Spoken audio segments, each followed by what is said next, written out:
لبيك اللهم لبيك لبيك لا شريك لك لبيك إن الحمد والنعمة لك والملك لا شريك لك لبيك اللهم لبيك لبيك لا شريك لك لبيك إن الحمد والنعمة لك والملك لا شريك لك لبيك اللهم لبيك لبيك لا شريك لك لبيك إن الحمد والنعمة لك والملك لا شريك لك. بسم الله الرحمن الرحيم. الحمد لله رب العالمين والصلاة والسلام على خير خلقه محمد وعلى آله وأصحابه أجمعين. اما بعد. محترم سامعین کرام، السلام علیکم ورحمۃ اللہ وبرکاتہ. محمد زہیر ابن شیخ الحدیث والتفسیر حضرت مولانا محمد موسیٰ روحانی بازی رحمہ اللہ تعالی و طیب آثارہ آپ سے مخاطب ہے. حج و عمرے کے مبارک سفر پر جانے والے احباب کی رہنمائی کے لیے تصاویر کے ذریعے مشاعر مقدسہ اور حج و عمرہ کی تفصیلات پیش خدمت ہیں. مشاعر مقدسہ ان مبارک مقامات کو کہتے ہیں جہاں حج و عمرہ کے افعال و ارکان سر انجام دیے جاتے ہیں. سب سے پہلے یہ بات ذہن نشین کر لیں کہ حج کرنے والے لوگ 3 قسم کے ہیں. نمبر 1 آفاقی، نمبر 2 حلی، نمبر 3 اہل حرم. خانہ کعبہ کے ارد گرد چاروں طرف کی زمین حرم کہلاتی ہے. کسی طرف 3-4 میل تک، کسی طرف 8-10 میل تک اور کسی طرف 14-15 میل تک. یہ حد بندی حضرت جبریل علیہ السلام نے حضرت ابراہیم علیہ السلام کو بتلائی تھی. حرم شریف کی ان حدود کے اندر رہنے والے لوگوں کو اہل حرم کہا جاتا ہے. مکہ مکرمہ کے وسیع ہو جانے کی وجہ سے حرم کی بعض حدود مکہ مکرمہ کے اندر آ گئی ہیں، مثلا مسجد عائشہ. حلی وہ شخص ہے جو حرم سے باہر اور میقاتوں کے اندر رہتا ہو. مکہ مکرمہ کے ارد گرد کچھ جگہ ہیں جہاں سے مکہ میں داخل ہونے والا بغیر احرام کے نہیں گزر سکتا، انہیں میقات کہتے ہیں. اس نقشے میں میقاتوں کی نشاندہی کی گئی ہے. میقات بعض جانب مکہ سے 50-60 میل ہے، بعض جانب 80 میل اور بعض طرف تقریباً 250 میل. تو جو لوگ حرم کی حدود سے باہر مگر ان میقاتوں کی حدود کے اندر رہتے ہیں انہیں حلی کہتے ہیں، جبکہ آفاقی وہ لوگ ہیں جو مواقیت سے باہر رہتے ہیں. تو ان مواقیت سے باہر رہنے والے تمام دنیا کے لوگ آفاقی کہلاتے ہیں، مثلا پاکستانی، بنگلہ دیشی، ہندوستانی وغیرہ. یاد رکھیے حلی شخص مکہ مکرمہ میں بغیر احرام آ جا سکتا ہے کیونکہ وہ مکہ مکرمہ کے قریب ہے، اور آفاقی شخص احرام کے بغیر مکہ میں داخل نہیں ہو سکتا، یعنی میقات پر سے بغیر احرام کے نہیں گزر سکتا، ورنہ دم لازم آئے گا، یعنی ایک بھیڑ یا بکری کی قربانی کرنا ہوگی. لہذا آفاقی شخص جب بھی مکہ مکرمہ جائے تو بیت اللہ کی تعظیم کے طور پر اسے بہرحال احرام باندھنا پڑے گا، چاہے وہ مکہ مکرمہ حج و عمرے کے ارادے سے جا رہا ہو یا تجارت یا ملازمت وغیرہ کے ارادے سے. خلاصہ تفصیل یہ ہوا کہ حلی یعنی میقات کی حدود کے اندر رہنے والا جب چاہے بغیر احرام کے مکہ آ جا سکتا ہے، جبکہ آفاقی یعنی میقات کی حدود سے باہر رہنے والے کسی بھی صورت میں بغیر احرام کے مکہ نہیں جا سکتے. اہل پاکستان و ہندوستان و بنگلہ دیش وغیرہ کا میقات یلملم ہے، یعنی ان لوگوں کے لیے مکہ جاتے وقت یلملم سے آگے بغیر احرام کے گزرنا جائز نہیں. اس تفصیل کے بعد اب حج کے فرائض جان لیجئے. یاد رکھیں حج میں 3 چیزیں فرض ہیں. نمبر 1 احرام، نمبر 2 وقوف عرفات، نمبر 3 طواف زیارت۔ فرض ہونے کا مطلب یہ ہے کہ ان 3 چیزوں میں سے کوئی چیز رہ جائے تو حج ہی نہ ہوگا، جبکہ حج کے واجبات 6 ہیں۔ واجب ہونے کا مطلب یہ ہے کہ اگر وہ چیز رہ جائے تو حج تو ادا ہو جائے گا، البتہ دم لازم آئے گا، یعنی ایک قربانی کرنا پڑے گی۔ حج میں یہ 6 چیزیں واجب ہیں۔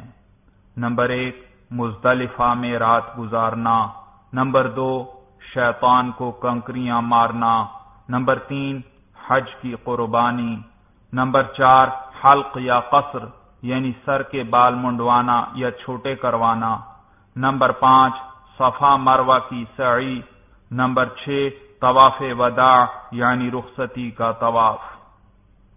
فرائض اور واجبات کے علاوہ حج میں باقی افعال سنت یا مستحب ہیں۔ سنت اور مستحب کے بارے میں یہ ضابطہ یاد رکھیں کہ بہتر تو یہی ہے کہ ان پر پوری طرح عمل کیا جائے، لیکن اگر کسی وجہ سے سنت یا مستحب چھوٹ بھی جائے تو کوئی حرج نہیں، حج بہرحال ادا ہو جائے گا۔ اب حج کی اقسام سمجھ لیجئے۔ حج کی 3 قسمیں ہیں۔ حج کی پہلی قسم حج افراد کہلاتی ہے۔ حج افراد یہ ہے کہ میقات سے صرف حج کا احرام باندھا جائے۔ حج کی دوسری قسم کا نام حج تمتع ہے۔ حج تمتع میں عمرہ اور حج دونوں الگ الگ احرام سے ادا کیے جاتے ہیں۔ حج کی تیسری قسم کا نام حج قران ہے۔ حج قران میں عمرہ اور حج دونوں ایک ہی احرام میں ادا کیے جاتے ہیں۔ حج افراد میں قربانی کرنا واجب نہیں، جبکہ حج تمتع اور حج قران میں شکرانے کے طور پر قربانی کرنا واجب ہے کہ اللہ تعالی نے ایک ہی سفر میں حج اور عمرہ دونوں عبادتیں نصیب فرمائیں۔ حج تمتع میں مکہ مکرمہ پہنچ کر جب عمرہ ادا کر لیا جائے تو احرام اتار کر عام سلے ہوئے کپڑے پہن لیے جاتے ہیں۔ اس کے بعد 8 ذو الحجہ کو حج کے لیے دوبارہ احرام باندھا جاتا ہے۔ عمرے کے بعد سے لے کر حج کے احرام تک اس درمیانی عرصہ میں احرام کی پابندیاں نہیں ہوتی، اس لیے حج کی یہ قسم عام لوگوں کے لیے زیادہ آسان ہے۔ البتہ اس قسم میں قربانی کرنا ضروری ہے۔ حج افراد اور حج قران میں جب ایک مرتبہ احرام باندھ لیا جائے تو حج مکمل ہونے تک یہ احرام ضروری ہے، اور اس سارے عرصہ میں احرام کی تمام پابندیاں برقرار رہیں گی۔ تو اس لحاظ سے حج کی یہ 2 قسمیں ذرا مشکل ہیں کہ شروع سے آخر تک احرام کی پابندیاں نبھانا پڑیں گی، مگر پھر حج افراد میں یہ آسانی ہے کہ اس میں قربانی کرنا واجب نہیں۔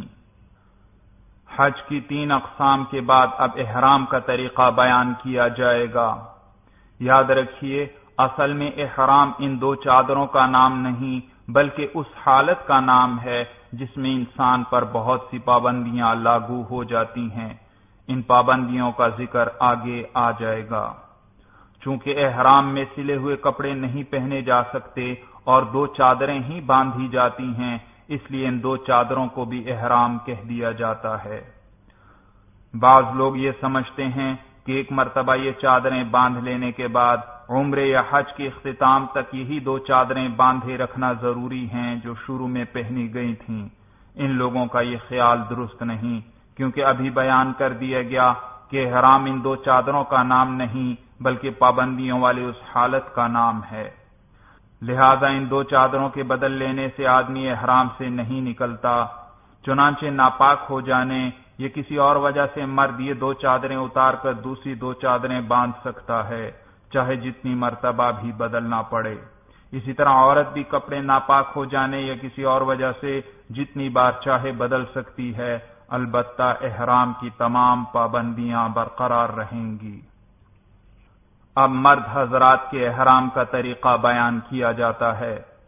روانگی کے وقت احرام کے لیے غسل کرنا افضل ہے، ورنہ وضو کر لیجئے اور سلے ہوئے کپڑے اتار کر احرام کی ایک چادر باندھ لیں اور دوسری اوڑھ لیں، خوشبو لگا لیجئے اور پھر انہی 2 چادروں میں 2 رکعت نفل پڑھ لیجئے، بشرطے کہ مکروہ وقت نہ ہو۔ اس نماز میں سر کو چادر سے ڈھانپ لینا چاہیے۔ احرام میں ضروری ہے کہ ایسا جوتا پہنا جائے کہ پاؤں کی پشت پر ابھری ہوئی ہڈی کھلی رہے۔ تصویر میں تسمہ باندھنے کے مقام پر ابھری ہوئی اس ہڈی کی نشاندہی کی گئی ہے جسے کھلا رکھنا ضروری ہے۔ بہتر یہی ہے کہ احرام کی حالت میں ہوائی چپل استعمال کی جائے تاکہ اس ہڈی کے کھلا رہنے میں کسی قسم کا شک و شبہ ہی نہ رہے۔ یاد رکھیے، 2 چادریں باندھ لینے سے اور نفل پڑھ لینے کے باوجود آپ ابھی تک محرم نہیں بنے اور نہ آپ پر احرام کی پابندیاں لاگو ہوئی ہیں۔ محرم آپ اس وقت بنیں گے جب آپ احرام کی نیت کر لیں گے اور تلبیہ پڑھ لیں گے۔ بہتر یہ ہے کہ احرام کی چادریں گھر پر ہی باندھ لیں اور نفل بھی گھر پر ہی پڑھ لیں، البتہ احرام کی نیت ہوائی جہاز کے فضا میں بلند ہونے کے بعد کی جائے۔ ہوائی جہاز میں نیت کرنے کا مشورہ دراصل اس لیے دیا جاتا ہے کہ اگر کوئی شخص گھر پر ہی احرام کی نیت کر لے اور پھر خدا نخواستہ اس کی حج کی فلائٹ رہ جائے یا کسی اور وجہ سے وہ حج پر نہ جا سکے تو اب احرام کی تمام پابندیاں نبھانا پڑیں گی، اور اس کے لیے اس وقت تک احرام اتارنا جائز نہیں جب تک وہ حرم شریف میں ایک جانور کی قربانی نہ کروا دے۔ اس سلسلے میں مزید تفصیلات علماء کرام سے معلوم کی جا سکتی ہیں۔ احرام کی نیت کا طریقہ۔ نیت دل کے ارادے کو کہتے ہیں، زبان سے نیت کے الفاظ کہنا ضروری نہیں، لیکن اگر کوئی زبان سے کہنا چاہے تو زبان سے بھی کہہ لے۔ حج افراد کرنے والا صرف حج کی نیت کرے یا زبان سے یوں کہہ لے، اے اللہ، میں حج کے احرام کی نیت کرتا ہوں، آپ اس حج کو میرے لیے آسان فرما دیجئے اور قبول فرمائیے۔ حج قران کرنے والا حج و عمرہ دونوں کی نیت کرے یا زبان سے یوں کہہ لے، اے اللہ، میں حج و عمرہ دونوں کے احرام کی نیت کرتا ہوں، آپ اس حج اور عمرہ کو میرے لیے آسان فرما دیجئے اور قبول فرمائیے۔ حج تمتع کرنے والا چونکہ عمرہ کر کے احرام اتار دیتا ہے اور پھر حج کے لیے دوبارہ نیا احرام باندھتا ہے، لہذا اس وقت وہ صرف عمرہ کی نیت کرے یا زبان سے یوں کہہ لے، اے اللہ، میں عمرہ کے احرام کی نیت کرتا ہوں، آپ اس عمرہ کو میرے لیے آسان فرما دیجئے اور قبول فرمائیے۔ حج افراد یا حج قران یا حج تمتع کی نیت کرنے کے بعد اب قدر بلند آواز کے ساتھ 3 مرتبہ تلبیہ پڑھ لیں۔ تلبیہ کے الفاظ یہ ہیں: لبیک اللہم لبیک، لبیک لا شریک لک لبیک، ان الحمد والنعمت لک والملک لا شریک لک۔ تلبیہ پڑھتے ہی آپ محرم بن گئے اور آپ پر احرام کی تمام پابندیاں لاگو ہو گئیں۔ تلبیہ پڑھ کر خشوع و خضوع کے ساتھ دعا مانگ لیجئے۔ جو حضرات حج سے پہلے جدہ سے سیدھے مدینہ منورہ جانے کا ارادہ رکھتے ہوں وہ یہاں سے احرام نہ باندھیں، انہیں مدینہ منورہ سے مکہ مکرمہ روانگی کے وقت احرام باندھنا چاہیے۔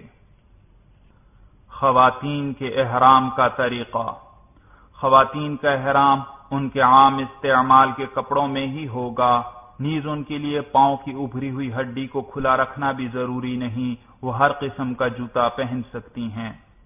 احرام کے دوران مرد حضرات کے لیے